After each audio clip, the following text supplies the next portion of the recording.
All right, everyone, let's get started. Good evening, everyone. My name is Brian Olzak. I'm a senior planner with the Montgomery County Planning Commission, and tonight we're holding our first comprehensive plan update open house. It's, of course, virtual here today, so hopefully we'll be able to talk about a lot of things that you'll be interested in about the comprehensive planning process. But first, I'm going to hand it off to the Assistant Township Manager of Worcester Township, Stacy Crandall, and she'll get us started. Good evening, everyone. My name is Stacy Crandall. I am the Assistant Township Manager for Worcester Township. I thank you for joining us this evening. Over the past several months, the Comprehensive Plan Update Task Force has been going chapter by chapter to provide recommendations for updates to the 2008 comprehensive plan. One of the most important aspects of updating a comprehensive plan is receiving public input.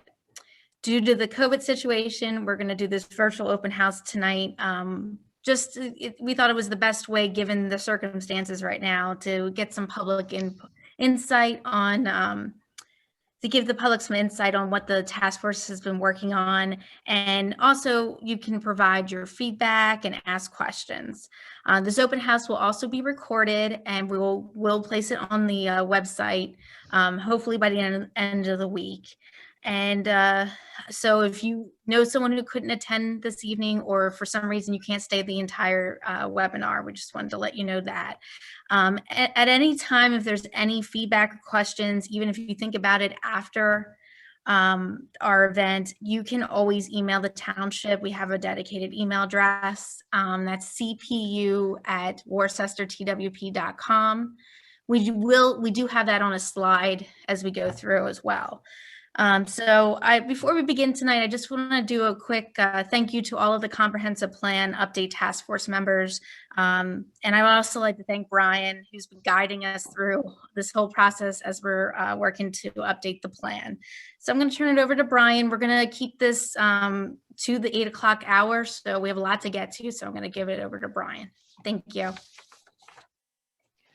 Great, thank you, Stacy. So here's a brief outline of what our agenda looks like tonight. We've already been welcomed, so welcome to all.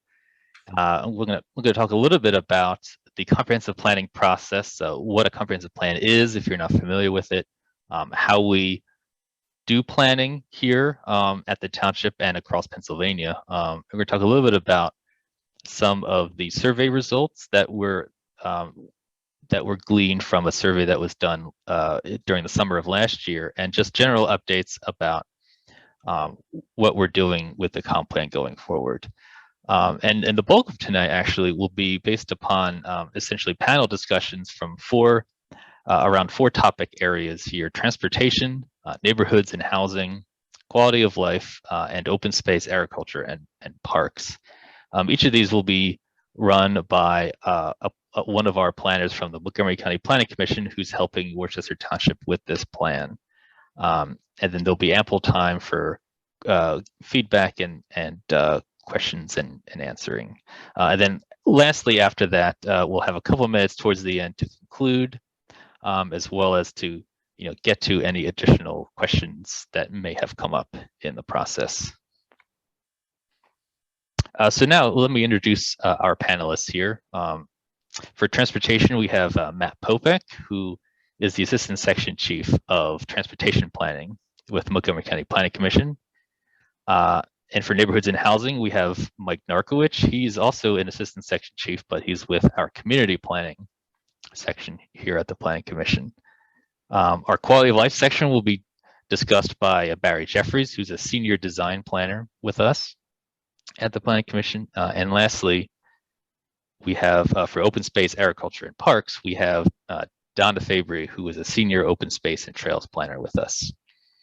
And just to of course remind you, we do have a couple Worcester Township staff and consultants also on the call here to answer any specific questions about township projects or policies that may come up. Of course, we already introduced Stacy Crandall, and then we also have Casey Moore, who is the township traffic engineer, and he's with McMahon and Associates. Okay, so some questions that may have come up is, why we're here.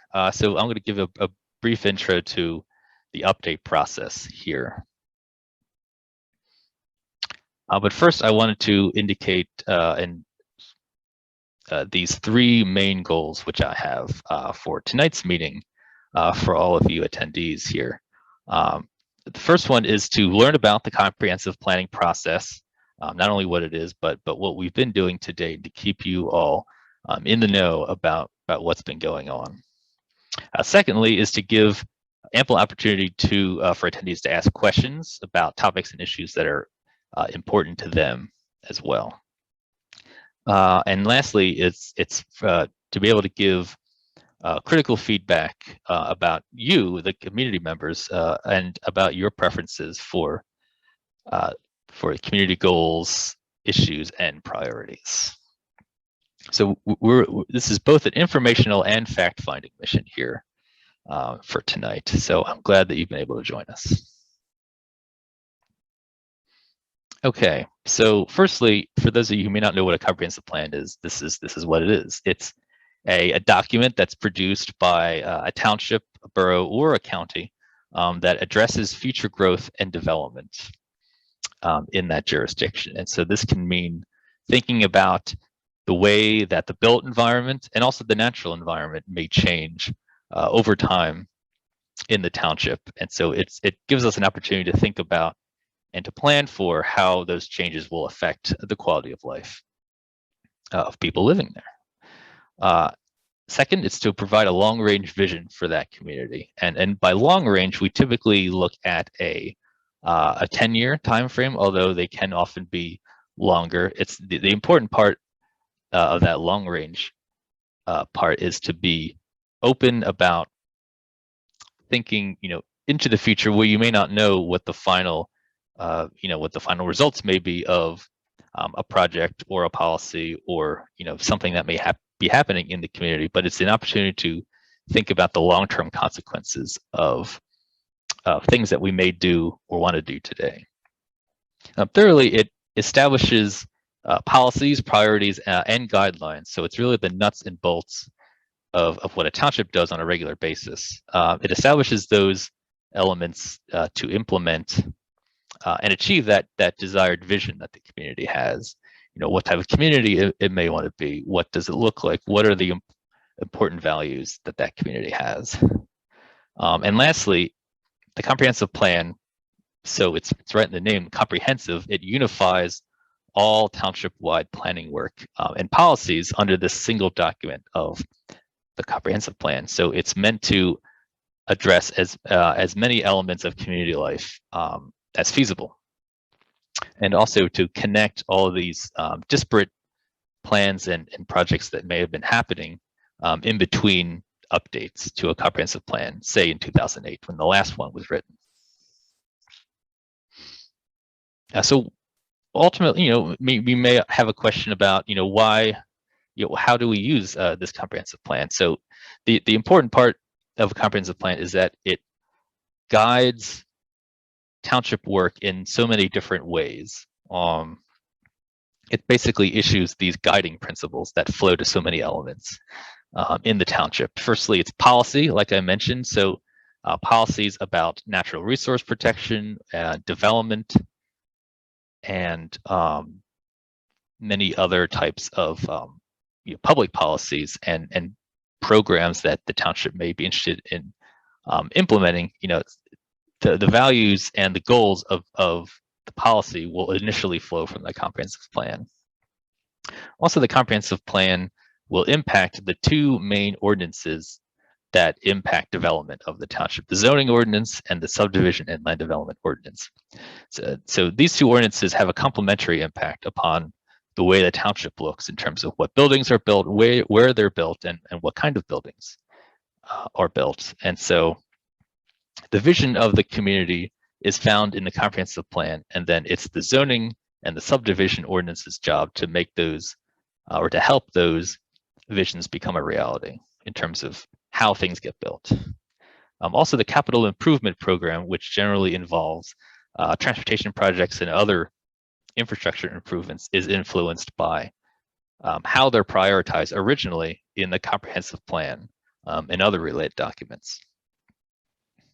And lastly, grants. Grants oftentimes look for, are an important funding source for township improvements. They can be from the state, they can be from the county, or they can be from the federal government even. And these grants are often looking for, basically the reason why the township is applying for them. So if there is a certain trail project or a road project that is being applied for, that agency who's granting the money will want to know how this project fits into the overall scheme of the township planning. And if such a project is located in the comprehensive plan, it greatly improves the likelihood that that grant will be funded. So it essentially proves that there's some common sense planning principles at work, and that it's the reason for that project is originally sourced in sound planning. Okay. So where are we in the comprehensive planning process right now? So we are a little less than halfway through. The task force that has been tasked with helping me and township staff write the comprehensive plan has been very active in helping with the background research that's needed, looking at some of the existing conditions of various elements in the township, like what the current demographics are, what have been some important improvements in recent infrastructure as of late. So these many topical areas have been the source of a lot of our existing conditions research work in the past few months, starting in July. So you can see here we spent a lot of time looking at the existing plan from 2008, seeing what needs to be updated and seeing what needs to be kept, and seeing what's still relevant to the planning operation. Like I mentioned earlier, there was a public survey that was implemented in the summer, and we'll talk a little bit about how what the results of that were. But that was also a part of the public outreach for this plan. And lastly, we are going to be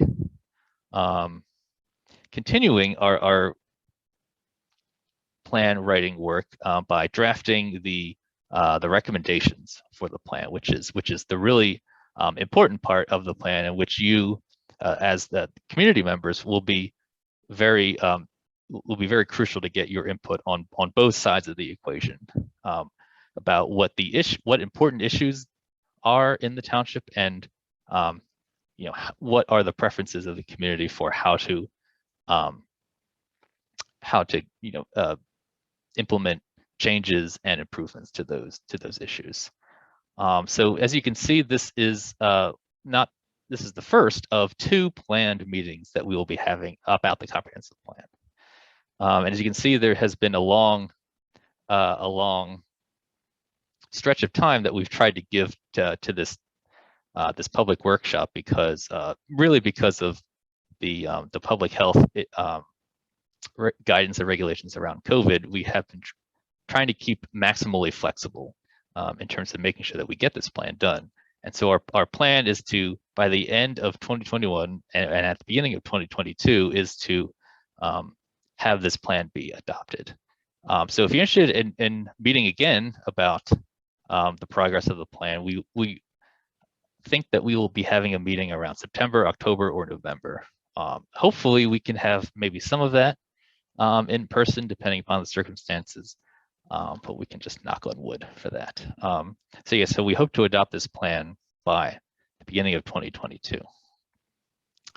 Hey, Brian, it looks like we have a question in chat.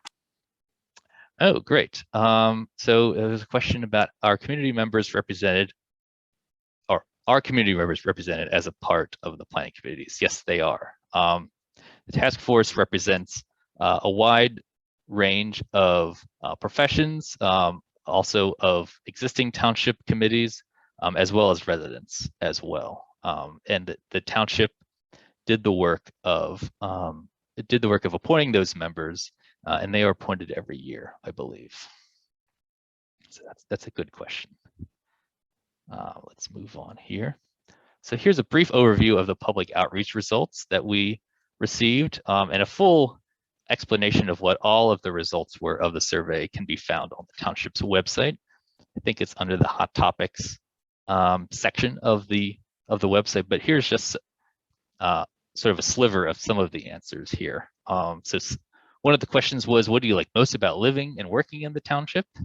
Open space was the highest rated answer here. Quality of life was the next most popular one. So these are very good results in terms of that quality of life is rated very highly in the township. You can also see it over here for question 7 when asked to rate the present quality of the following in Worcester Township. The fire service was rated the top service, and then overall quality of life and natural resources were rated very highly in the township. I should also mention that this survey was proposed. It was sent out to a sample of the population. So I think it was 50% of all households in the township received this survey, and they were randomly selected. And we had 33% response rate, which is very high, very good in terms of receiving survey results overall in community planning work. And so we believe these are fairly representational of the township at large here. But as you can see in a lot of these other answers here, that open space uses do tend to rate very highly across the township in many different fields. When looking to the future, what does Worcester need to focus more on?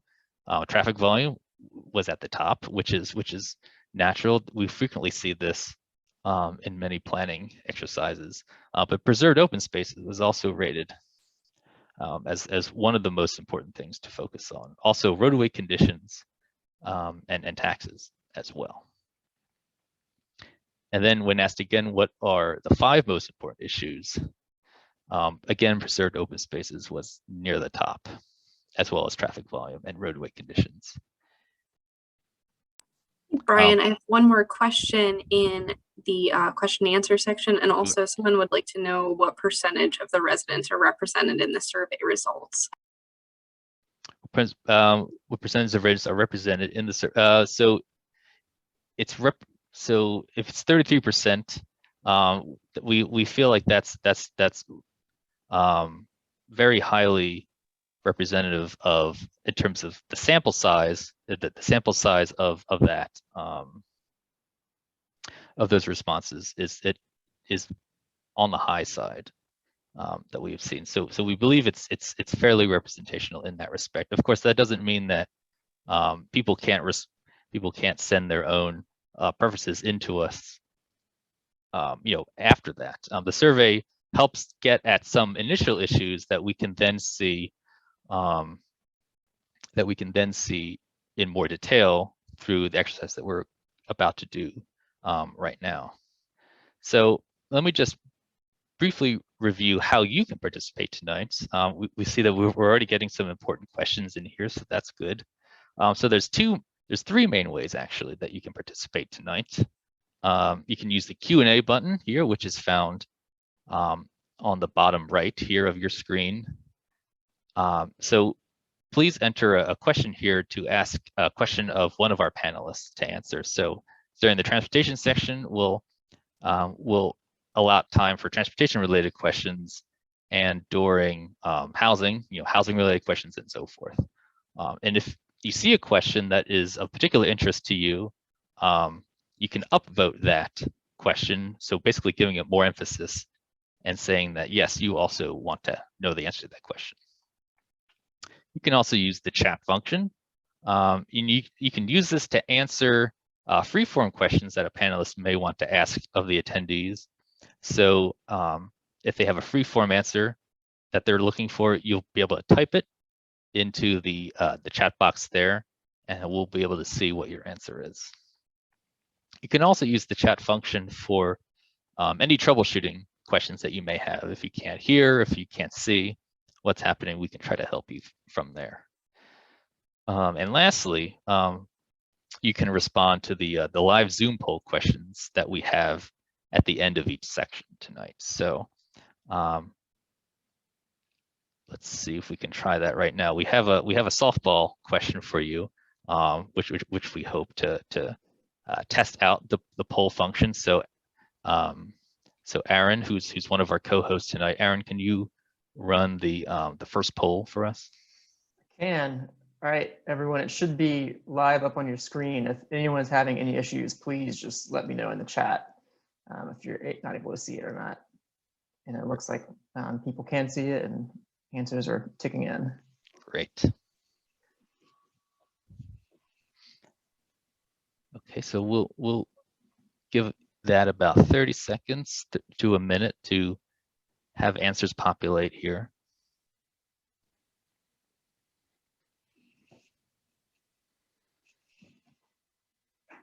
Looks like most everyone has answered, so I'll give everyone a couple more seconds. Okay.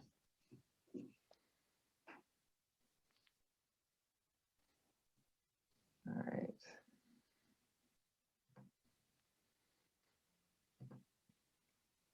Okay, great. So the vast majority of people on the call live in Worcester. That's great. We also have a few people who both live and work in Worcester, and that's also great to see. And then a few others who just work in the township and who may just visit the township on a regular basis. So we're seeing on the we're seeing the majority of us being Worcester residents, which is great to see.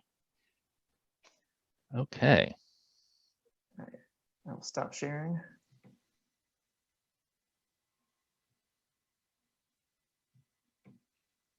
It looks like, Brian, before moving on, there was a question about the curative amendment expiring in June. Oh, okay, I see. So we're gonna leave that question for our housing section. We'll come back to that question. That's good. Thank you, Aaron. All right. It's good to see. Okay. Whoops. Sorry about that, everyone.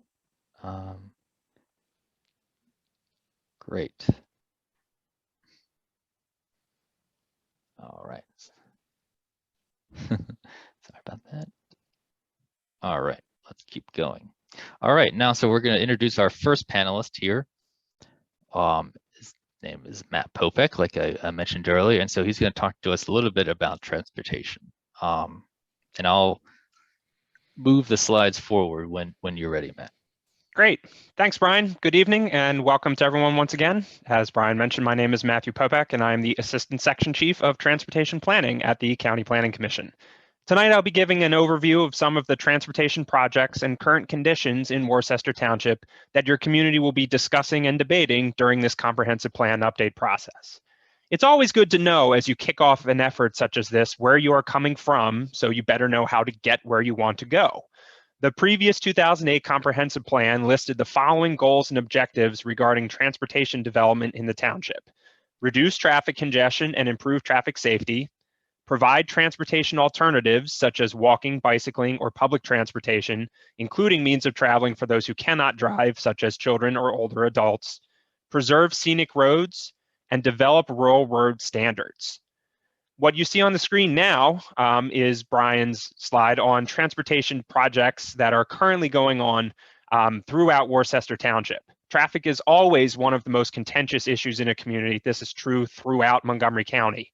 And traffic, as you saw earlier, was one of the most cited issues that came up in the public outreach survey. But it's happy to say at this point that there are a number of projects that have been underway throughout Worcester Township, including the ones you see on the screen, which I'll touch on just briefly.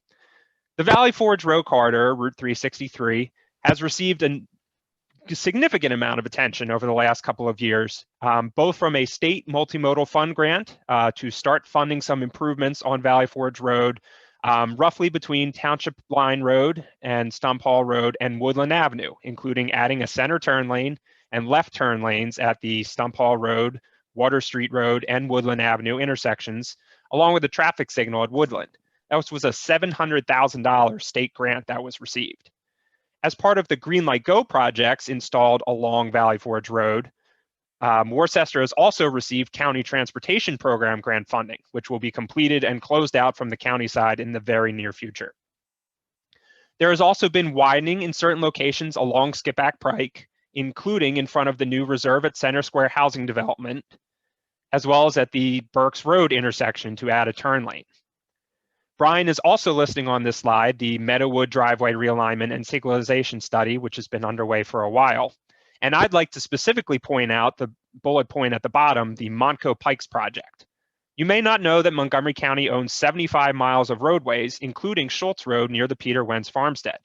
The County Planning Commission is specifically undertaking a project right now to examine 6 county-owned roadway corridors throughout the county, of which Germantown Pike, near the southern end of Worcester Township, is one. You can feel free to visit montcopa.org/montcopikes to provide us at the county with your feedback through our MindMixer platform on what changes and conditions you would like to see affected on each of the 6 county-owned corridors.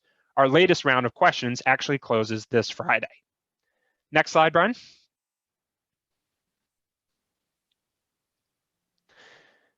Sorry about that. There we go. You may know that the township requires developers to pay a traffic impact fee depending on the size of developments that are constructed throughout Worcester. This is done under the Act 209 legislation enacted by Pennsylvania, and Worcester's Act 209 study was done in 2015 by McMahon and Associates. Casey Moore is here tonight to help answer any questions that may come up on this topic. These fees help to fund projects across the township, which are partially determined through the capital improvements plan that was part of the original Act 209 study. Worcester in particular has 2 separate service areas where different developments are charged different rates based on the number of trips that are generated in each development. Next slide. Finally, trails are both a transportation and an open space issue. Worcester has made some recent headway in the development of the Zacharias Creek Trail to the west, which will connect to Skippack Township and Evansburg State Park. Donna Fabry will touch on this topic in much greater detail during her section, but it is important to note that future township trails and proposed county trails crisscross the township in all directions. It is Montgomery County's hope that in the future, traffic and transportation will become not just a motorized vehicle way of getting around the county, but also non-motorized, pedestrian, bicycle, and whatever new transportation innovations are developed in the coming decades. You can see as well that the future township trails that are shown on this map come directly from previous planning efforts done by Worcester Township, both their greenways plan and the open space plan. And as seen in the survey previously, the open space pieces of Worcester are one of the great reasons to live in this township. The township continues to bank and reserve trail easements for future development as funding becomes available. At this time, we're going to give some polls to launch we're going to launch some polls to get your feedback on this. I'm going to turn it back over to Brian to start running those. Great, thank you. Let's see, Aaron, are you able to see the poll there? Okay, great. Hi, Matt. While we're running those polls, it looks like we have a question about the work between Water Street and Stump Hall and a question between the crossing trail over 363. I do see the crossing a trail over 363. It is probably, both of these questions are, of course, the transportation project delivery process is a long and extended one. Often years go into the various engineering decisions that need to get made before any projects actually get out the door. In general, in terms of crossing a trail over busy highways, there are certainly spots throughout the county where bridges have been deployed. On the other hand, there are also plenty of spots where crossings at grade, lining up at intersections, are also utilized. There's going to be a major trail project in the southern end of the county that's going to be crossing a 5-lane principal arterial essentially at grade. That'll be coming up in the next couple of years. So it's possible to have trails cross at intersections. It is dependent on the final engineering decisions that are made for how those actual crossings end up working. I can leave it to Casey and Stacy to discuss a little bit more about the work along Valley Forge Road at the various intersections later on. Again, those are projects that are still in the early phases of engineering design, and the final details have not all been worked out just yet. Great. And Casey, in particular, you may have some insight into the question regarding the rationale for the work between Water Street and Stump Hall.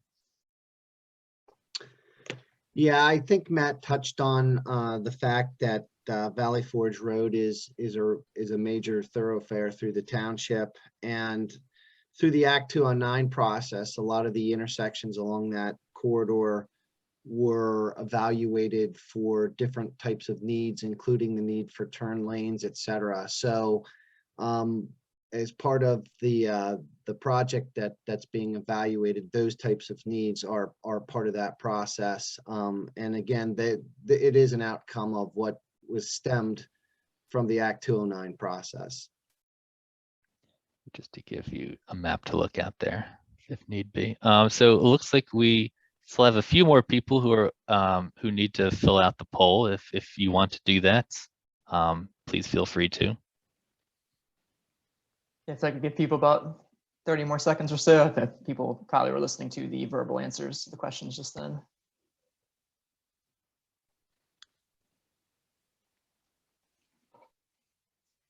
It looks like somebody's having an issue submitting their transportation poll response, Erin.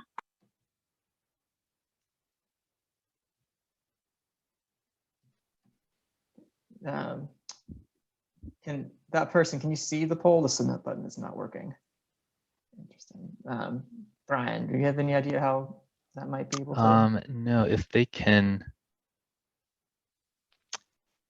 that's interesting. If they can maybe X out of it and then see if it will pop up again. Okay. A couple other attendees are. You might need to scroll down to answer all the questions in the submit button, maybe at the bottom. Yeah, there's 3 questions. They only see 2 when it pops up. So yeah, there should be like a little, if you kind of hover your mouse at the end of like the polling window, there should be like a little gray slide bar. If you slide that down, you should be able to see the 3rd question in the hopefully the submit poll button.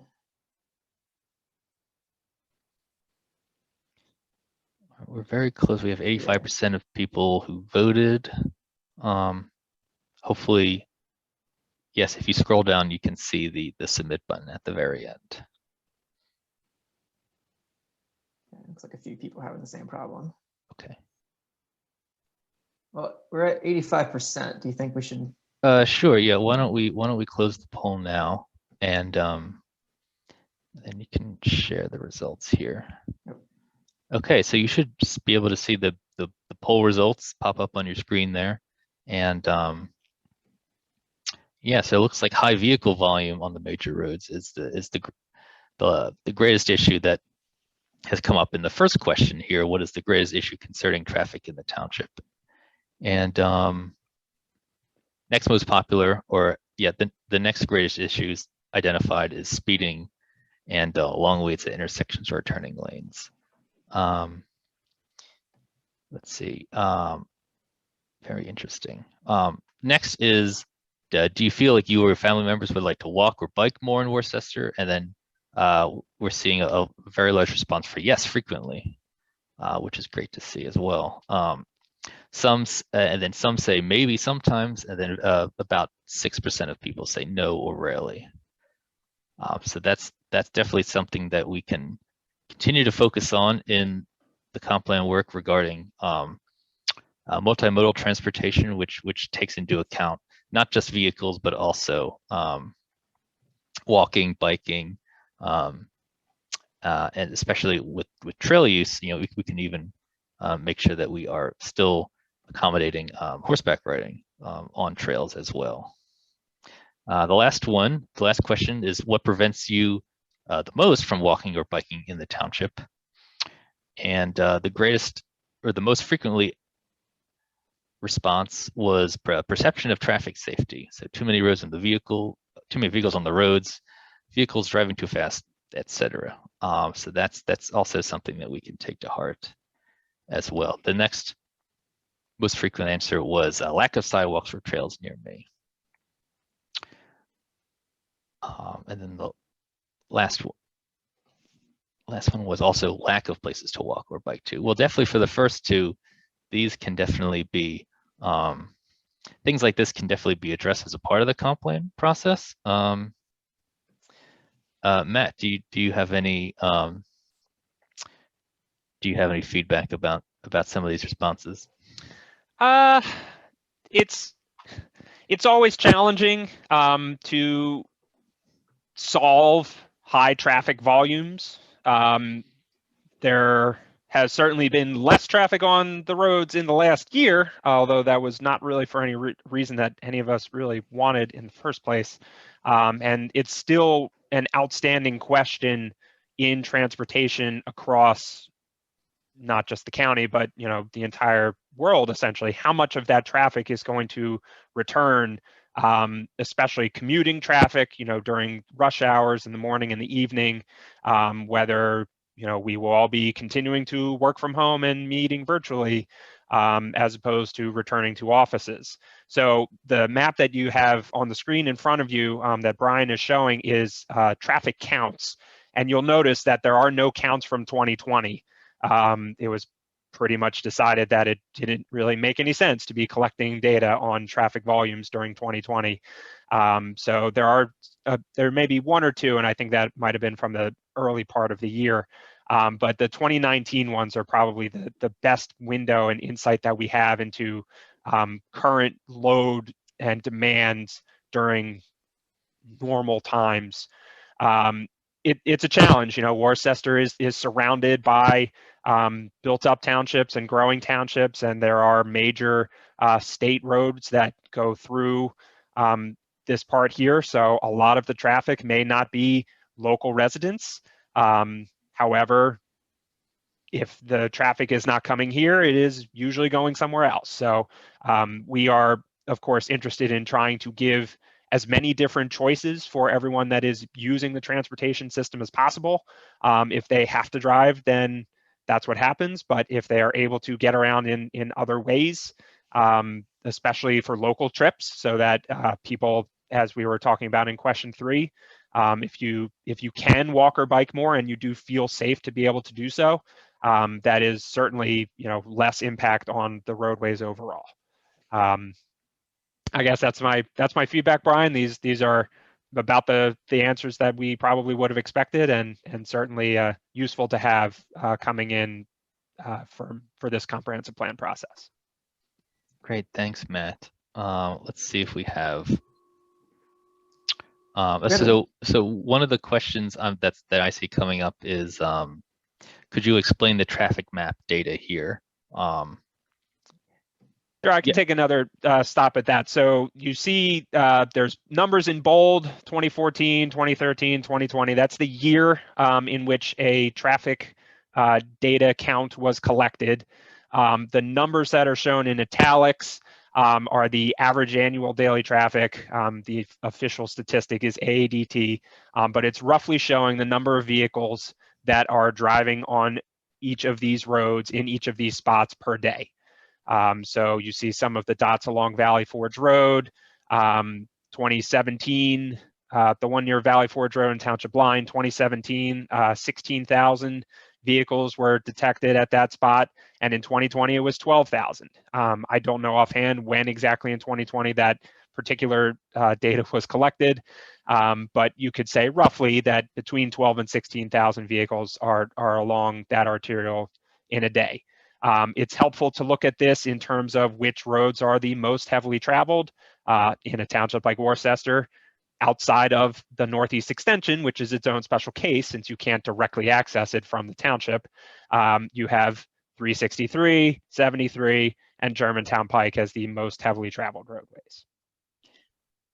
Great, thank you, Matt.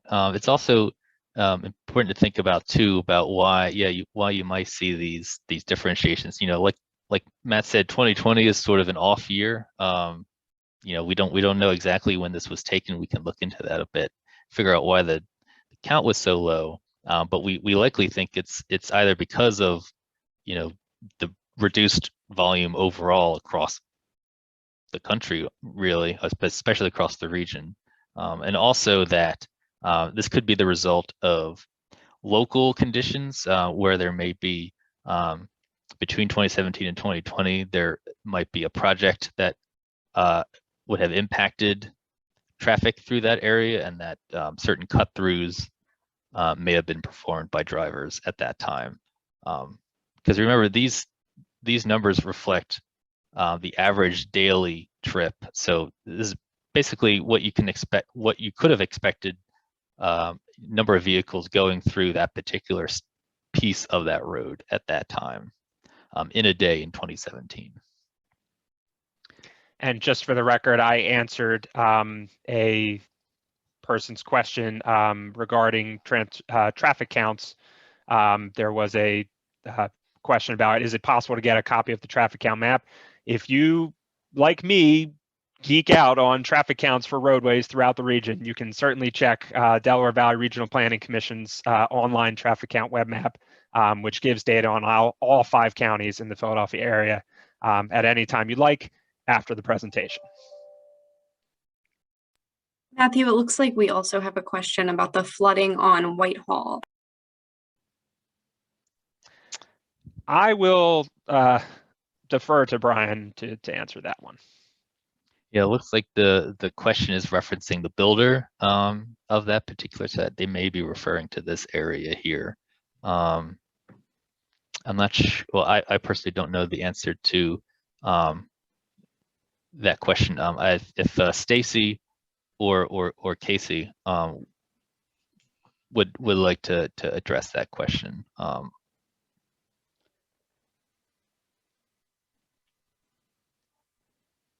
I mean, I don't know if Casey has anything to add on that. It's something we can look into. Yeah, I was gonna say we'd have to look into the details on that. Okay. So the questioner of that that question can certainly follow up with the township on that specific question if they want to learn more about that, because it'll take a little extra work there to figure that out. But thank you for that question. I know we have a couple questions that are still in the hopper. Some of these will be more relevant in the housing section. So just hold on tight there. We'll get to some of your questions at that time. And we have a couple more minutes for this section. Remember, feel free to use the question and answer box to submit a question.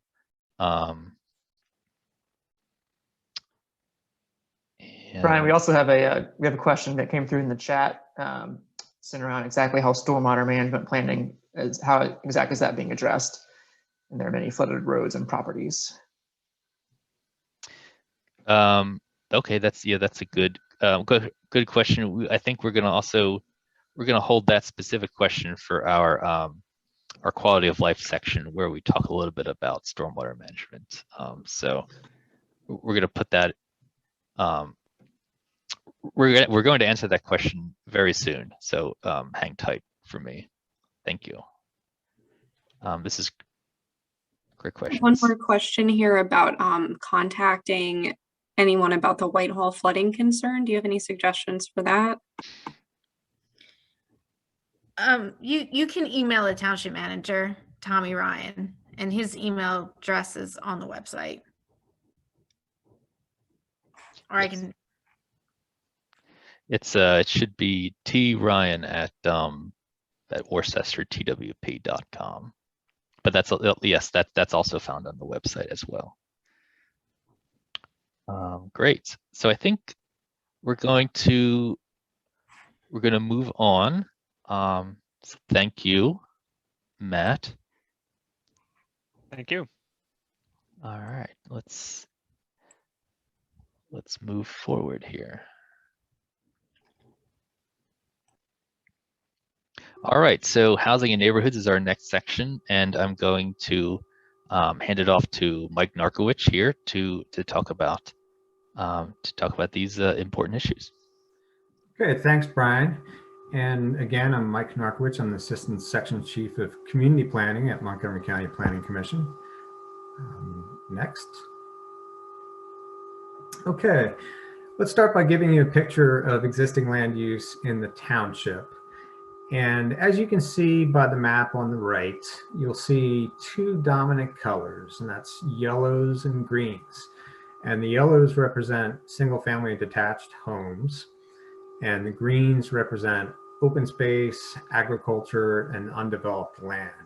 So Worcester is unique for a municipality in Montgomery, in the center of Montgomery County. And you can notice this whenever you look at a county street map and you see sort of a hole in the donut of the street grid. There's a lot more open space in Worcester than in surrounding municipalities. At the table on the left, you can see the breakdown of the various specific land uses and which percentage of the township, what percentage of the township they comprise. And single family detached itself leads the way with 35% of all land use.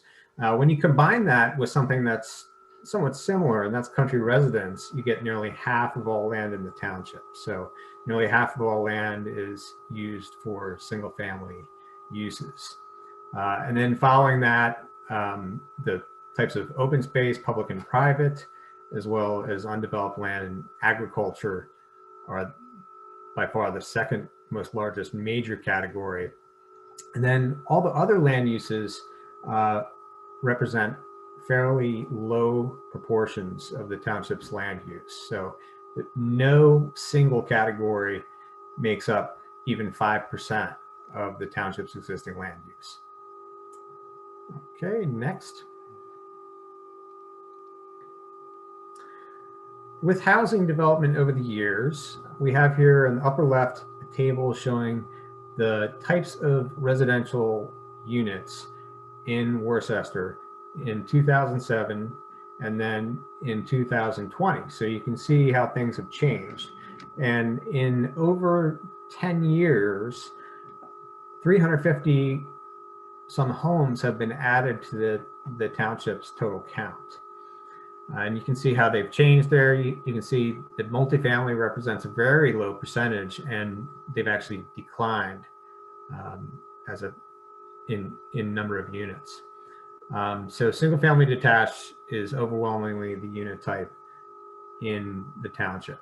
And single family detached make up two-thirds of all unit types.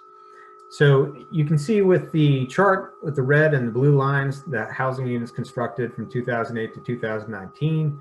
And these represent two different broad categories of housing units.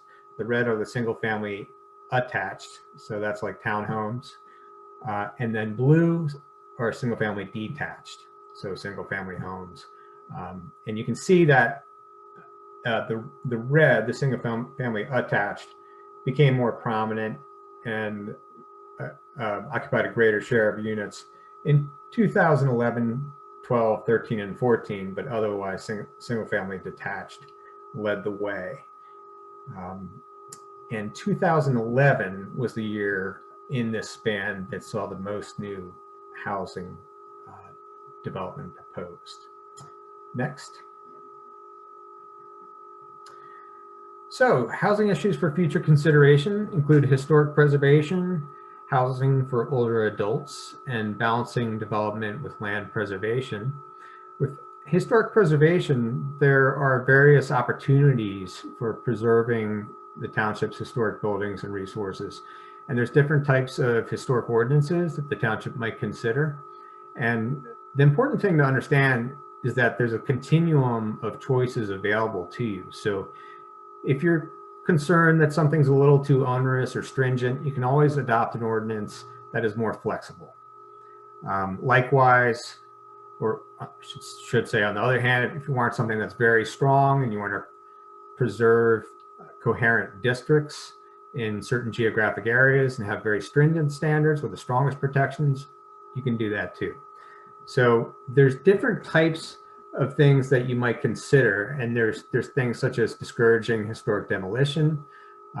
There's things like reviewing renovations to historic properties, and use incentives for preservation of historic buildings. So some of the more flexible and less stringent requirements for historic preservation ordinances include offering additional uses for preservation of an important historic building. And so you might allow things like allowing additional uses such as bed and breakfasts, some small professional offices, and low intensity, low traffic generating uses, possibly some very small scale retail uses that are limited in size. And then moving on to housing for older adults, accessory dwelling units is something that the township can do to accommodate an aging population and do so more flexibly. There are accommodations in the township there are senior communities, but allowing for accessory dwelling units allows the township to have families house an aging relative on the same lot in an accessory unit, in an accessory structure, which allows families to stay together longer and just allow for a greater variety of ways of accommodating people as they age. And that's something that we know is important for Worcester because the average age is higher than many municipalities around the county. So that's something, along with ensuring there's adequate services, the types of activities that seniors demand in Worcester Township. Balancing development with land preservation is something that Worcester has done very well because so many areas, so much land has been so well preserved, and it's really quite a high quality of life you have here, and there's many open spaces to enjoy, experience, and scenic vistas to enjoy. And there is a development called Whitehall Estates that you see in the image on the right here that shows you how development can occur in a balanced manner so that development and the homes are clustered. This is called a clustered subdivision, a cluster subdivision. And so the homes are grouped a little bit more than they would otherwise, allowing for large areas of open space. And I believe it's called Whitehall Estates. Am I correct with that, Brian? Somebody just asked a question. But you can see how there is a trail easement secured here, 3,200 foot trail easement and 35 acres of public open space preserved. And then there is also preserved farmland, 36 acres of that. Next slide.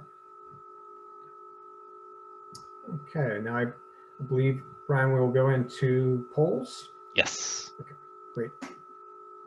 I've also got a few Q&As for you, Michael. Okay.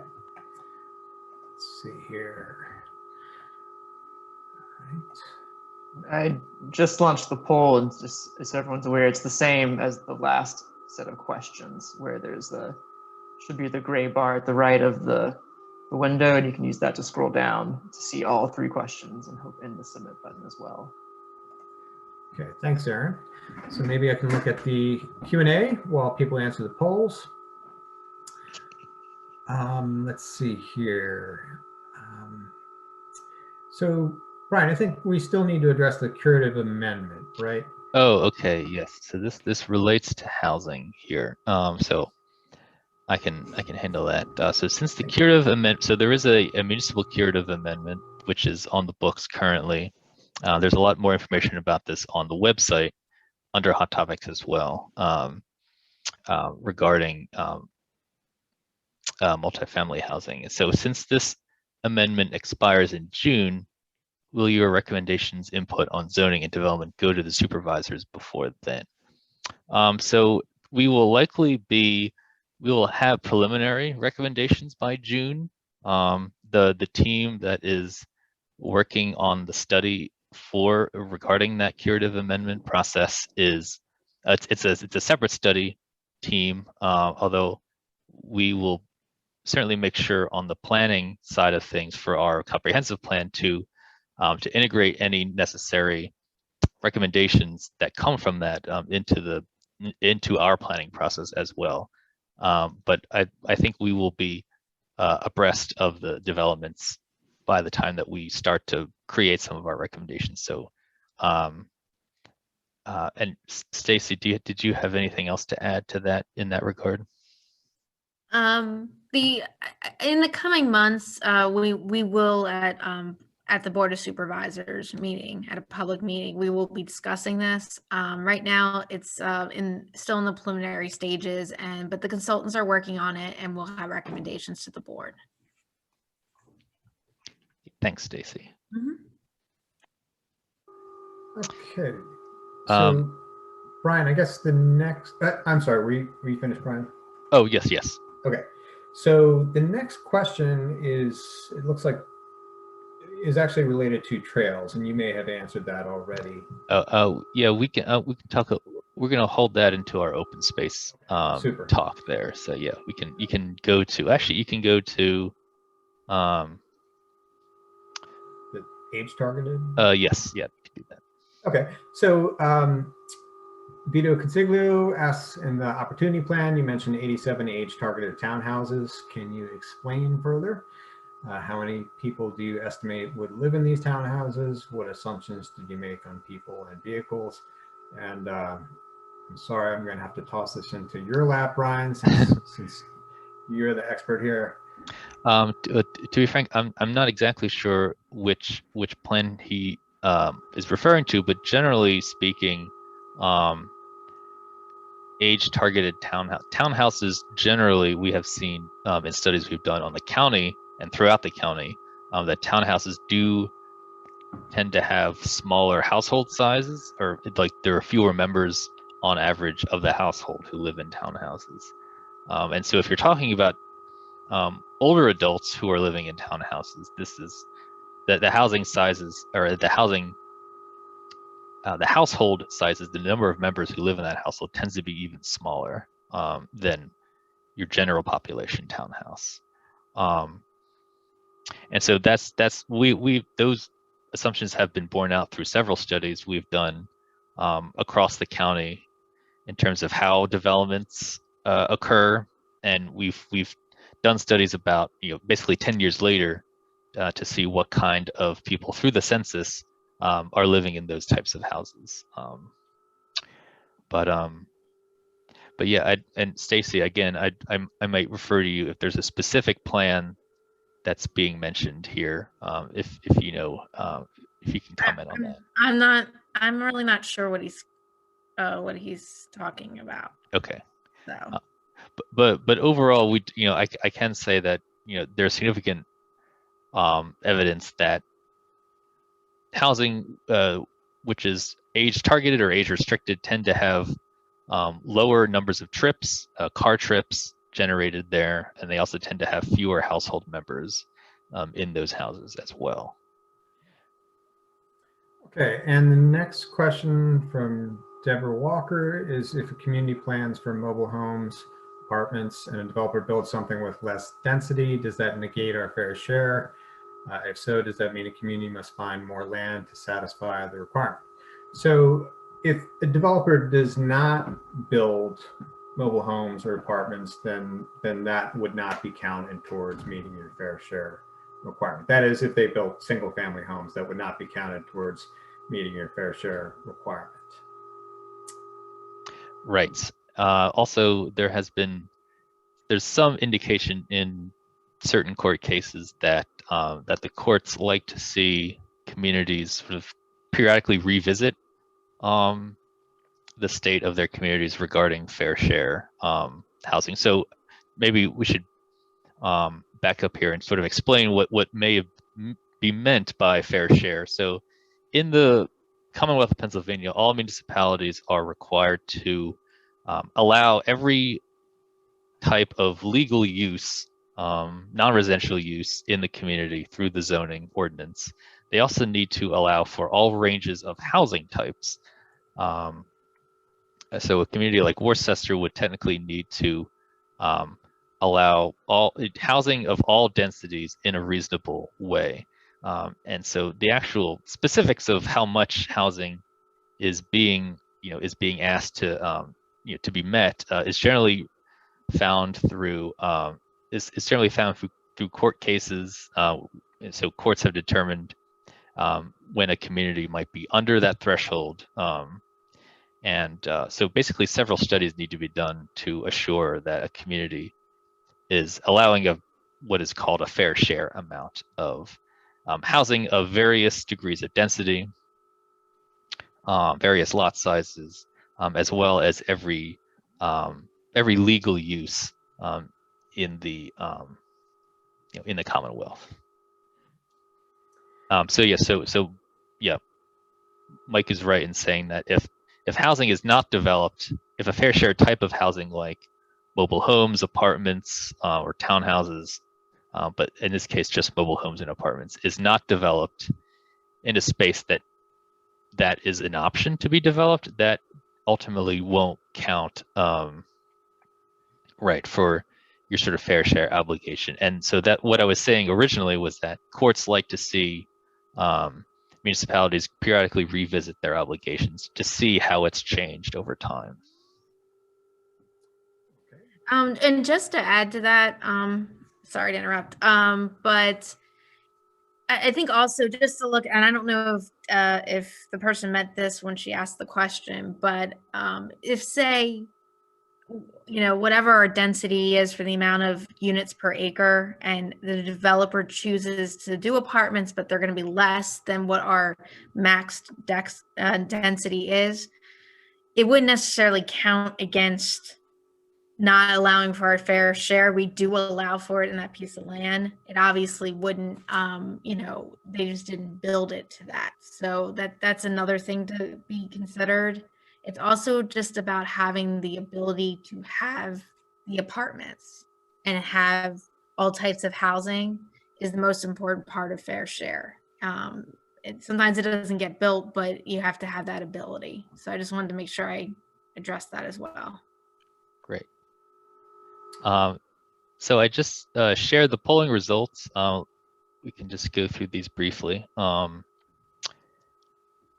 So the first question was, if you or a family member wanted to stay in Worcester your whole life, would you be able to find housing in the township that better suited your needs as you got older? Or would you be able to adapt your current house to suit your needs? So the majority of people said yes, they think they would have many options. So about 42%, so not the majority necessarily, but the next two answers together suggest that there may be some need to look at housing options. So maybe some options was the next answer, and then about 21% of people say that there are no or only few options potentially in the township. And Mike did mention some potential options for housing that could be implemented. Number two is, would you support more housing in certain areas of the township with existing infrastructure, like villages, if it meant more undeveloped land would be perpetually preserved as a direct result of that housing? So it's relatively split, relatively evenly split here. The yes is the plurality here of answers. 37% said they would, and 29% say maybe, so they may need more information, and then there's about 13% of people who said no. So it's a question essentially of what that would look like. What type of housing would be available in that scenario, I guess. So that's and Brian, just to look at it another way too, only 13% said no. So 87% either said yes, they would consider it, or they were not sure about it. Okay. So it seems like there's a lot of receptivity among people to that. Okay, good. The number three is, how important is it to you for the township to encourage the preservation of unique or special historic buildings. 55%, so the clear majority said it's a very important topic, and then next is important, and then somewhat important, and then yeah, we follow down to not very or not at all. So that is, so there from this it appears that there's some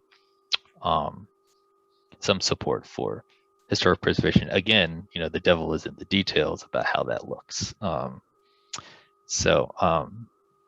That's great to see. Let's go back to some of the questions. So Mike, here's a question. With ADUs, how would you prevent them from becoming apartments after family use was no longer needed? A lot of municipalities regulate accessory dwelling units in such a way that they can only be used by family members. And that is one way of precluding accessory dwelling units being used for rental housing. And some people are concerned about rental housing because maybe they feel that maintenance would not be undertaken quite as vigorously. However, I would point out that if we do allow accessory dwelling units and do not restrict them so much to family members, then it can provide another option for a more affordable housing unit type. And certainly the homes in Worcester are pretty expensive. And when you compare them to the median sales price or the average sales price, I guess for that of the county in 2020 was 33% higher. So these are just some considerations. But there are mechanisms so that you can have inspections required through the zoning ordinance, so that if you pass an accessory dwelling unit zoning amendment, you can require that they be licensed. You can require that those licenses be renewed on a regular basis, like annually. And then if it's verified that no family member is, for example, is no longer living in that unit, then the license for that unit can expire, or the occupancy permit can expire. Thanks, Mike. So actually we're a couple minutes behind here, so I'm going to move on. We're going to answer these questions that are still in the question answer box, but we're going to answer them. We'll try to answer them at the end or through the, or we're going to type the answer into the question answer box, and then if there's time at the end, we'll try to address those questions. Okay. All So right. let me move on to quality of life here. So I'm going to introduce Barry Jeffries again, and he's going to talk to us a little bit about quality of life. Barry? Thanks, Brian. I'm Barry Jeffries. I'm a landscape architect and design planner here at the Planning Commission, and here to discuss quality of life. So the quality of life factor in the township, many of the survey respondents stated that it was high overall, and it was actually one of the main reasons that it attracted them to the township to begin with when they moved there. So quality of life is really kind of a fuzzy topic, honestly, and the way we're presenting it tonight focuses on one aspect of it, or maybe a couple. But if you would consider, it includes some of the things we've already talked about tonight: historic spaces, historic places, historic homes. So I like to think of the quality of life as a as a landscape fabric, and so the township's open spaces, its historic sites, its forested private lands, its riparian buffers, its creeks, all create this landscape character, and they contribute to the quality of life. They help promote clean air, the township's natural beauties, help preserve cultural artifacts, and also services within the township. So tonight we're considering the quality of life specifically as it relates to the environment for this first couple of maps I'm showing.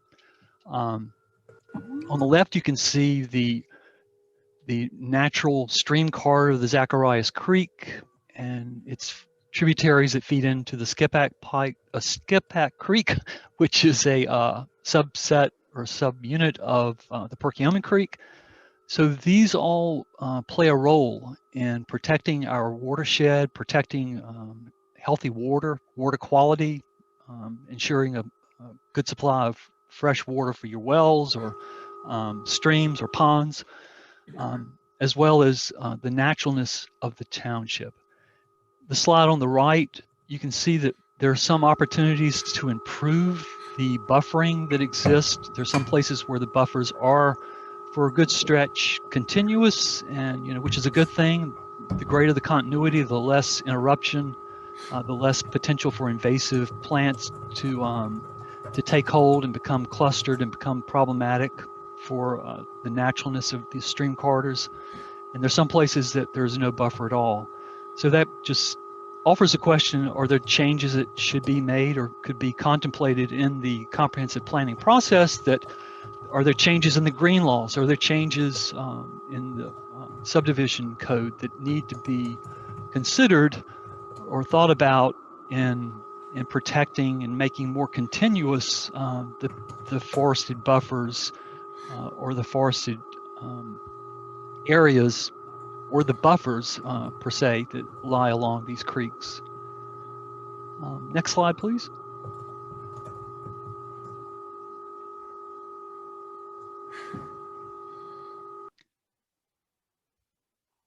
So another element in the quality of life is that portion of the township that's considered green.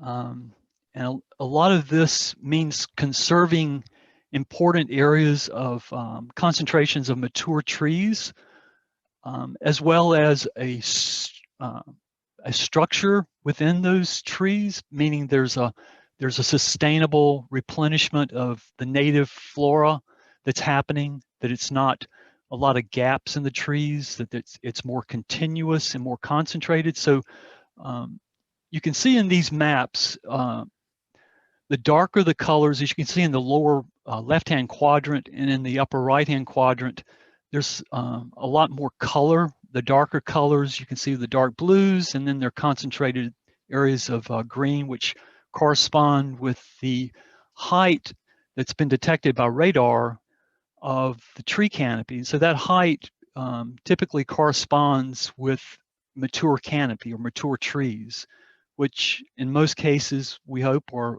native trees.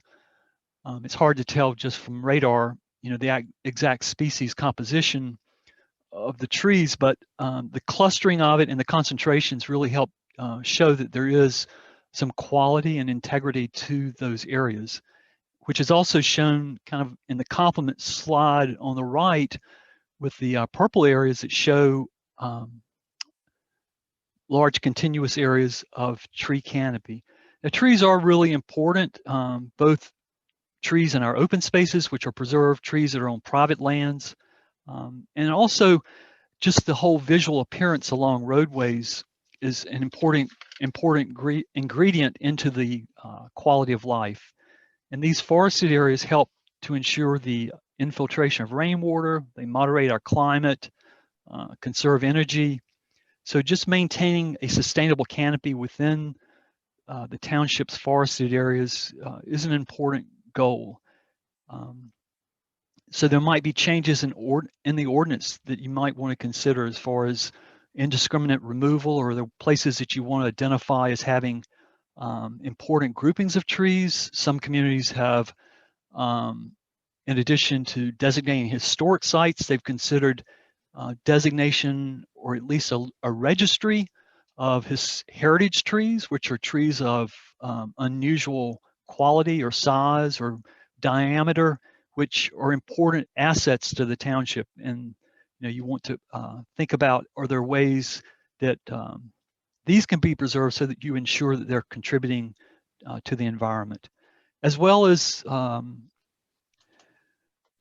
another thing that helps with ensuring this replenishment and sustainability of the forested lands is trying to control in some manner concentrations of invasive plants that are unfortunately populating many of our abandoned fields. And I'm thinking, the Bradford pear or privet or barberry. Many of these are commonplace now in some areas where there's abandoned lands or along open gaps in the stream corridors. Next slide, please. So the final element of the quality of life are the services and businesses available to residents in the township. Are there any that need to be enhanced? Are there any that need to be preserved, or are there any that need to be added? Public safety services was identified as an important quality of life element and rated very highly. The fire services and emergency services was rated very highly, as well as the cultural amenities such as Peter Wentz. They contribute to the quality of life. The township doesn't have a very large area of commercial uses or land devoted to commercial or businesses that could provide personal services. So the question would arise, or is there a need for allocating more area or greater provision for personal services or professional services and retail within the township? So I think that's that. Okay, thanks, Barry. So we'll move on with the polling for this section here. If Aaron, if you can launch that for us. While we're on that, there's a couple questions that came in actually through the chat. I just wanted to remind you that if you want to, we're more likely to catch questions in the question and answer box here. But if you just wanted to submit a comment through the chat, that's fine. We can catalog that as a part of our, public feedback and all. So that would be fine. So now you see the quality of life poll that's in progress now. So feel free to enter that in. But I'm just looking through. There was a question earlier about stormwater management, so how that is generally done in the township. So I'm going to eventually ask Stacy to jump in, but generally speaking, every community is required to address stormwater on a township or municipal wide basis through the MS4 program, which is short for Municipal Separate Storm Sewer System program, which is a state. Well, essentially, it's a state and federal mandate which requires that stormwater be managed effectively through several projects and studies. But Stacy, I didn't know if you wanted to address that more specifically. Well, I mean, the township does, for example, like we're working on eventually working with some other municipalities in an alliance to do a couple different stormwater projects. So it is something that we are working on, and it is something that I don't have any anything to say in detail, but I mean, but just to add, that is one of the things that we are working on with an alliance with some of the other townships to do some different stormwater projects as well. Great. It's also important to know that stormwater management is also a key part of the land development process too. Whenever new homes are built or a new business or whichever, in this day and age, they are required to mitigate the stormwater that would be otherwise produced by the extra impervious surface that's created through the development. So that's why you would see these stormwater basins throughout a certain development. There's many different ways to address stormwater nowadays, but that's reviewed on a site-wide basis when land developments come through the pipeline. There's also a question about the establishing a tree commission. Okay, would it be valuable, or for the township to establish a tree commission? Potentially. that might be something that could be produced within the report. That might be a recommendation. There's several ways that the township can focus on or create more environmentally sensitive or environmentally focused groups or work. So there's the Shade Tree Commission is an option that many municipalities in Montgomery County have. There's also Environmental Advisory Commission, which are also frequently found in Montgomery County communities. Yeah, if through the process, if that sounds like it would make sense for the township to do, that would be that could be a recommendation found in the plan. Let's see, what else do we have here?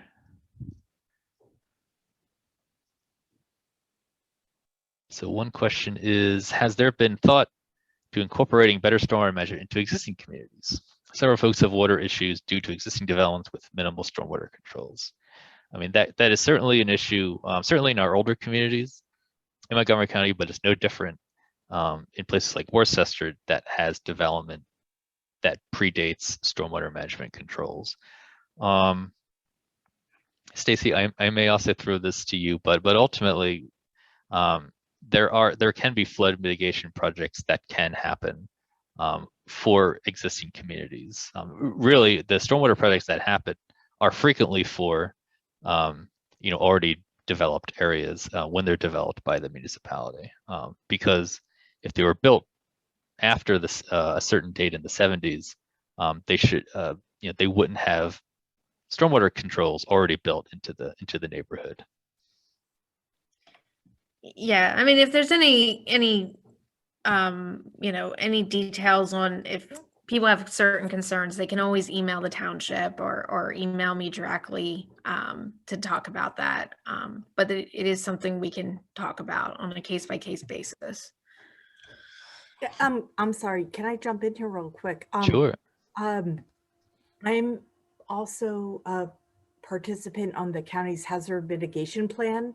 So if there are particular areas that are being flooded, please let us know, and we're happy to, try to address that and at least document it for, a potential grant in the future or something. Sometimes it just helps to have these conditions documented when you're going for funding. Thanks, Donna. That's a good point. And with that, I'm gonna segue briefly into our poll results here. When asked, so what is the most special or distinctive characteristic of the township life that you can't find anywhere else? The majority of answers focused on the farms or the agricultural lifestyle in general. And of course, I'm sure many of these many of these elements may be found in Worcester and that you may all agree with. But I did ask for the most special one, so it was probably a hard decision. But that did win out ultimately. And then the next most popular answer was natural features like streams and older woodlands, which is definitely good to know on our end. Second, if you live in the township, is flooding or stormwater management a problem? So majority of people also suggested that is a problem in their neighborhoods. And like Donna had mentioned, if there is a particular point or location in your neighborhood that frequently receives flooding, that is something that that we could use, or that can be communicated to either someone in the county or for similarly like for the hazard mitigation plan, or even for the township's own record keeping as well. So lastly, what kind of businesses or services do you seek outside the township that you may like to see and patronize more of inside the township? Some interesting answers here. The most popular answer was professional offices like doctors and dentists, many of whom may not have offices in the township, so that would make sense. The next most popular one was smaller specialty retail stores, like hardware stores, florists, and bookstores, which is also good to know for our purposes when thinking about what type of future land use do we want to accommodate or encourage in the township. Very telling that there is not a single vote for larger retail stores like Target, Home Depot, or Best Buy. And I think that pretty much tracks with what we've heard so far about why people like living in Worcester. So that's good to know. Brian, I also have a few comments on that question where Sure. people are saying that they would like an option where they do not mind going to neighboring townships. Okay, that's good to know too. So thank you for letting us know. Appreciate that. Let's see, what else do we have here?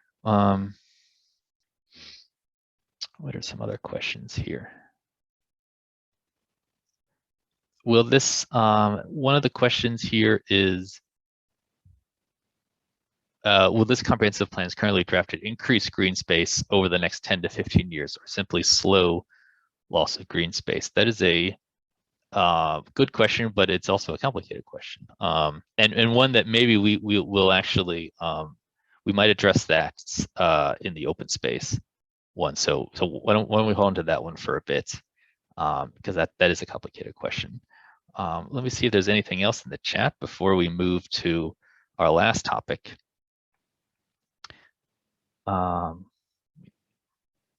Okay. So a couple other people would have answered none to that last question. That, like I said, that's good to know.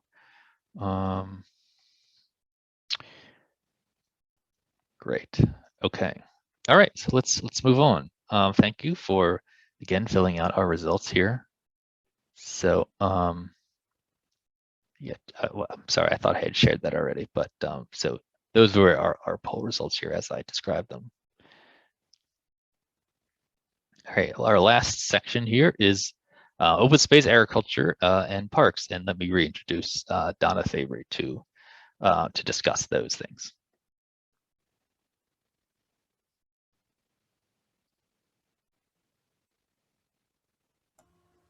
Thank you all. Very nice to be here tonight. And I'm very happy to be part of this. I am a neighbor of Worcester Township. I live in East Norton, and I have the pleasure of driving through, what some would say are the back roads, and it's always enjoyable for me. It reminds me of, I really appreciate your efforts to conserve open space and farmland, and it's that visible, a simple drive through back roads of the township, and it's like, oh my gosh, where am I here?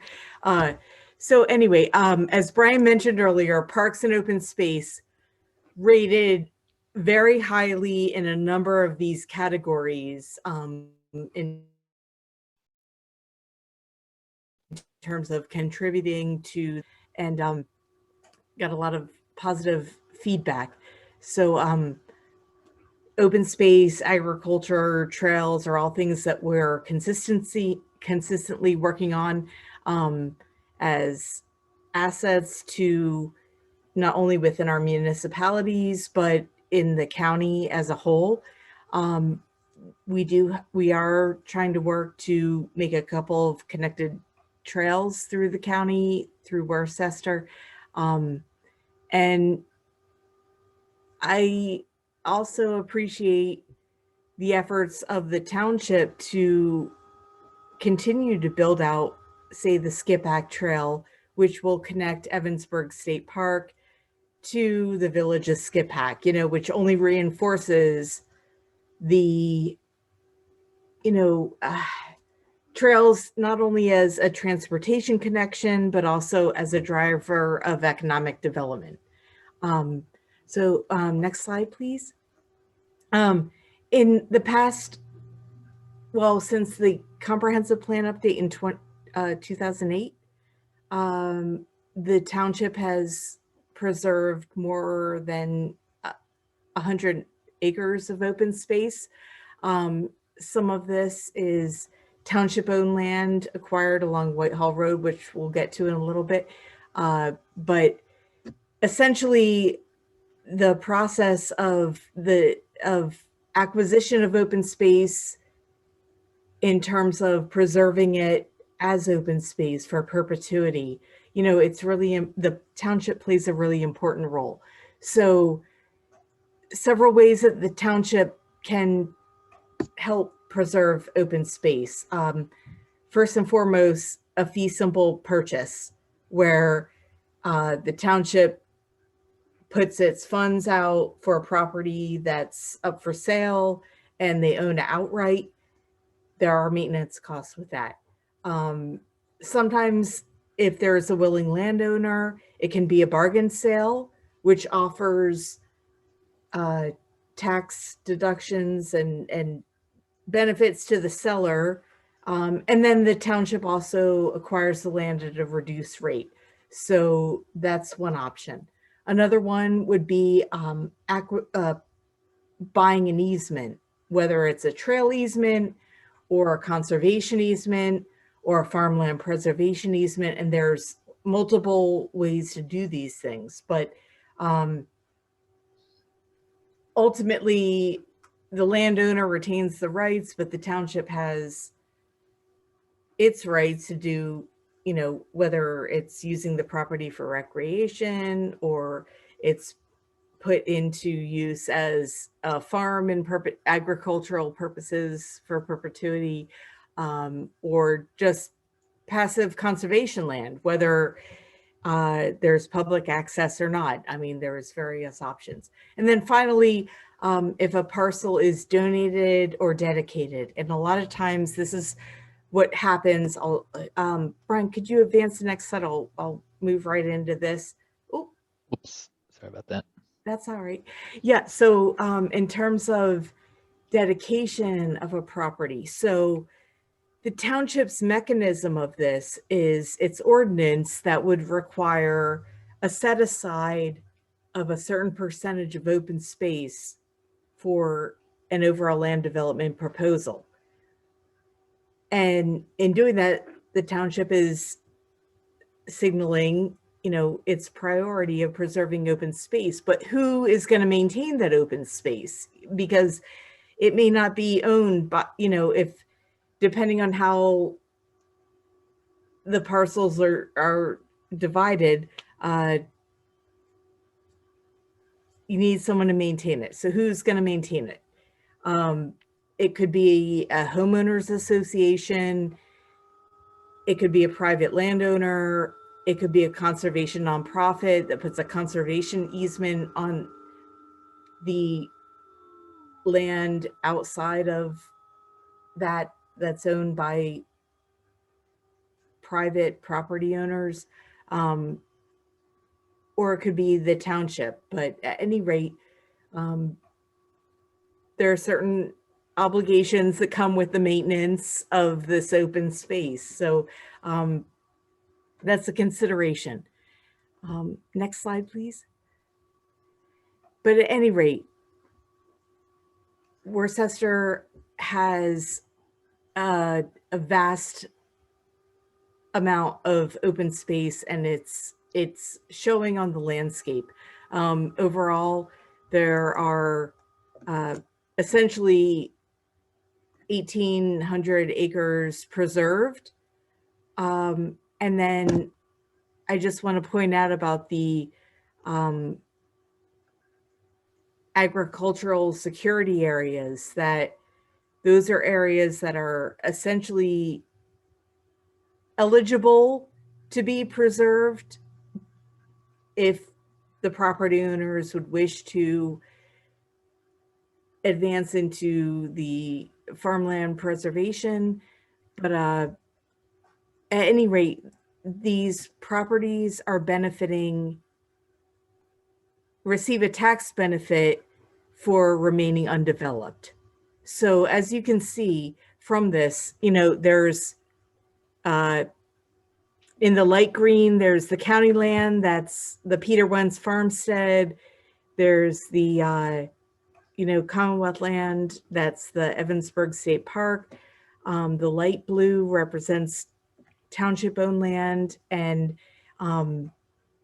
referring back to the map that Matt showed earlier with the trails, the township is really developing a lot of trails on its land, and we're trying to make a connection into Evansburg State Park. So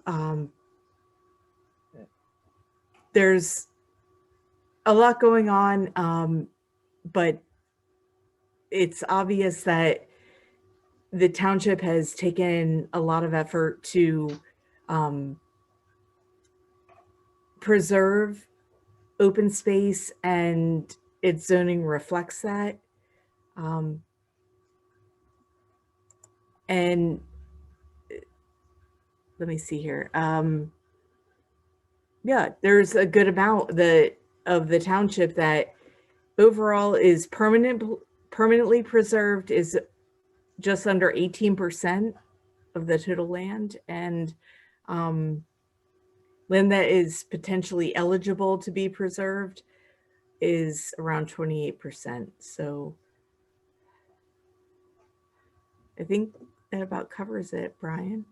Great, great, thank you, Donna. So let's launch the last of our polls here, if we can, Aaron. Brian, I've got a question for you. Will the Sure. live polling results from this meeting be available to the task force and to the public? Good question. I believe they will be. Yes.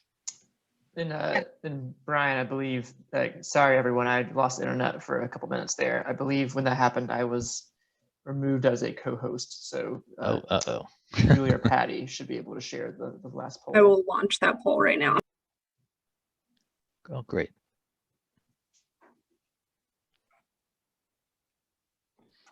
Okay. All right, so the poll is up here. We'll give you a few minutes to answer those questions. Let's look at some of the questions that came through here. Let's start with the open space referendum question. So would an open space referendum that develops dedicated fund for open space help us to create trails? I believe it does. I believe trails are eligible as a recreational improvement to be developed under the that's an eligible improvement that can be paid for with. I assume that it's being referenced the open space earned income tax option that some municipalities can use. Yes, that's true.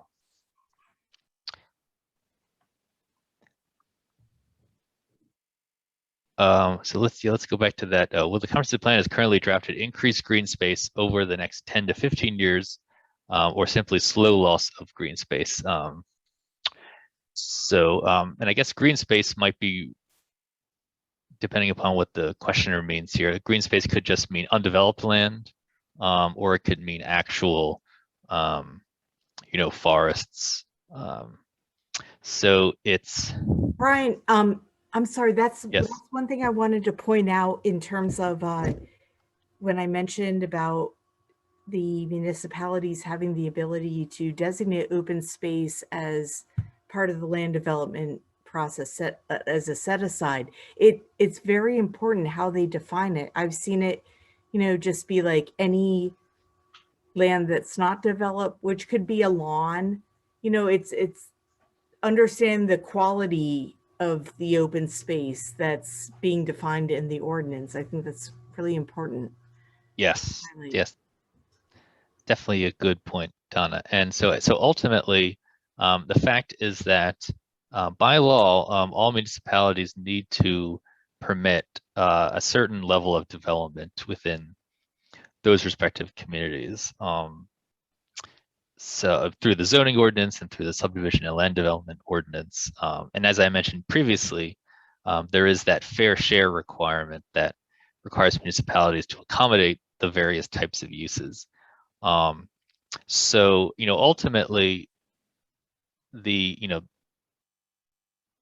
degree to which the township wants to preserve land or not, is a function of both what the zoning and land development ordinances say about how land is set aside or not, as well as the policy toward open space acquisition outright, which Donna mentioned in the first slide. And some of these questions are being asked right in the poll here, which is almost complete here.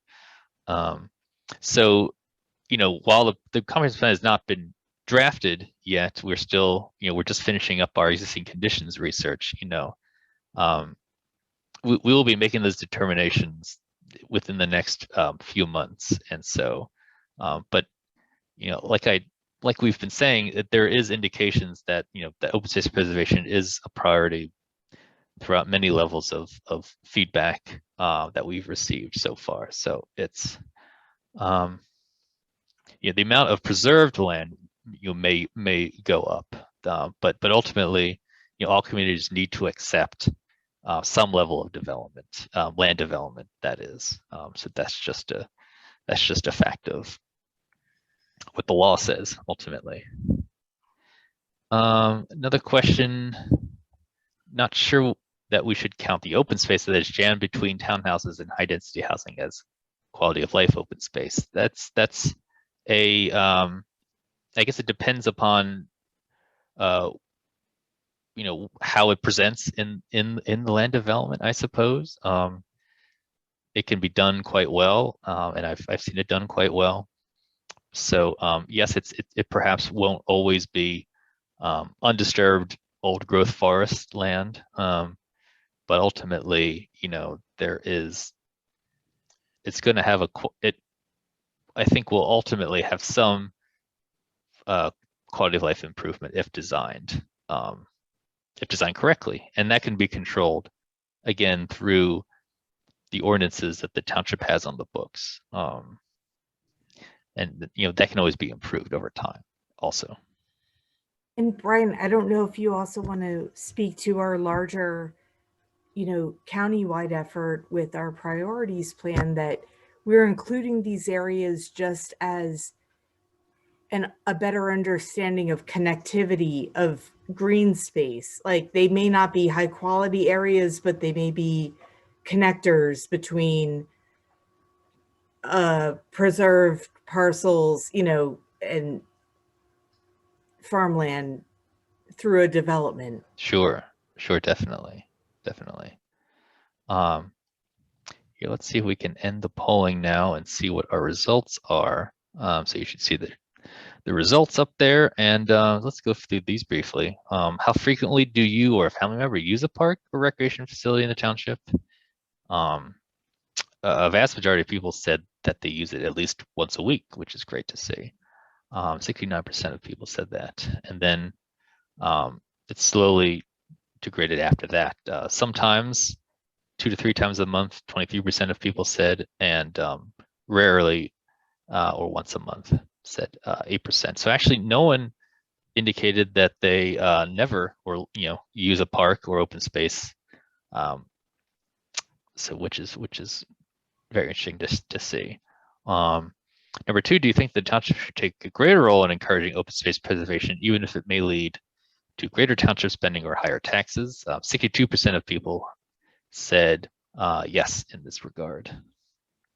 And of course, this the question tries to gain some sort of idea of a preference. Of course, again, the devil is always in the details as to what that may mean for for someone's taxes ultimately. So that's just good to keep in mind.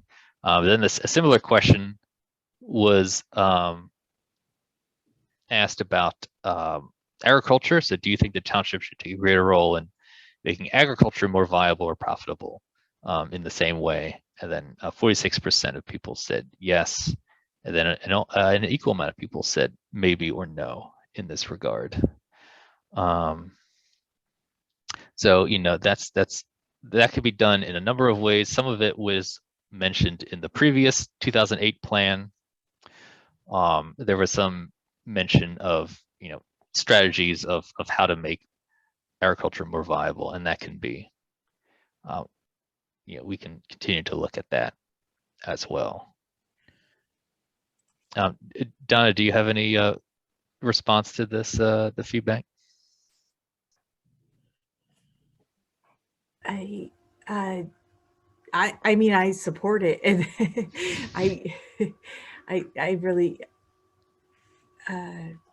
No, that's fine. I mean, that's I think it's, it just makes me wonder, I'd like to know the better workings of how these taxes work at the municipal level. I know it's tough, it's a tough political thing.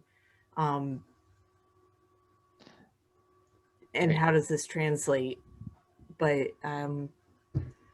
I think there's a lot of support in this community, and I encourage it because it translates. When you drive through the township, it really is a noticeable difference in terms of the landscape, and I commend you all for that. Let's see, what else do we have here? We have a couple questions here. Well, this looks like Jay stated a comment. That's good. And then let's see. And then, are the township supervisors on the call tonight? I couldn't say for sure if they are or not right now. But the fact is that we, this will be available, like I said, publicly, I think on the website once it's finished recording. And all here. So, okay, great. Let me see if there's any comments in the chat box. Let's see. I guess nothing else. Oh, so a previous questioner said their use of the term green space was in the broadest definition, which is forest, ag land, large yards, etc. Okay, so yeah, I think the answer still applies, but thank you for that that clarification there. Okay, great. Any other questions? We're approaching the end of our time together tonight, but just wanted to make sure that we get everyone's necessary feedback. We will save the chat if there were just comments people wanted to add that that weren't question related. We'll keep that. We'll keep that, and we'll archive it. Ryan, there is one question in the chat box from earlier in the evening related to fair share requirements. And I'm not sure, you may have addressed this, but I don't recall you specifically addressing it. The question is, did the Center Point Farm high density community fill the requirement for various degrees of densities for mobile homes? Is that one you addressed already? Oh, no, I may have missed that one. Thank you for catching that. I'm not familiar with Center Point Farms as the name of a as the name of a development. Stacy, do you know which development that is? Center Point Farm. Are they referring to Palmer? They may be. Yeah. It's possible. It's not clear. But so this right here, if people can see my cursor here. Let me stop sharing the results here. So there's no current development on this parcel right now, but maybe they're referring to the center square or the reserve at Center Square. That would be right here. That's still under development, obviously. But generally speaking, how you define what qualifies as various degrees of densities or mobile homes, that technically needs to be categorized within the zoning. So frequently it can happen where a land development may be challenged, and then the township will go to court to to essentially to work it out. And then if it's a court mandated land development, it generally doesn't resemble anything that's in your the municipal ordinances like the zoning or the subdivision, because it was essentially the product of a court proceeding. So technically those, when that happens, I don't think those types of development would necessarily contribute to the fair share requirement, because they may not have been permitted in the same way in the zoning ordinance. But typically, yeah, it typically needs to be found in the zoning ordinance, how something is permitted or not permitted in the township. If a certain development already exists, but it couldn't actually happen according to the zoning ordinance, that generally, on a case-by-case basis, may not be permitted as part of the fair share requirement. But if that person wants to ask that question again, and Hey, Brian. yes. It looks like there's a clarification. A couple people have said it's adjacent to Peter Wentz. It's the townhome development on 73. Oh, so it may be this one here. Okay. Okay.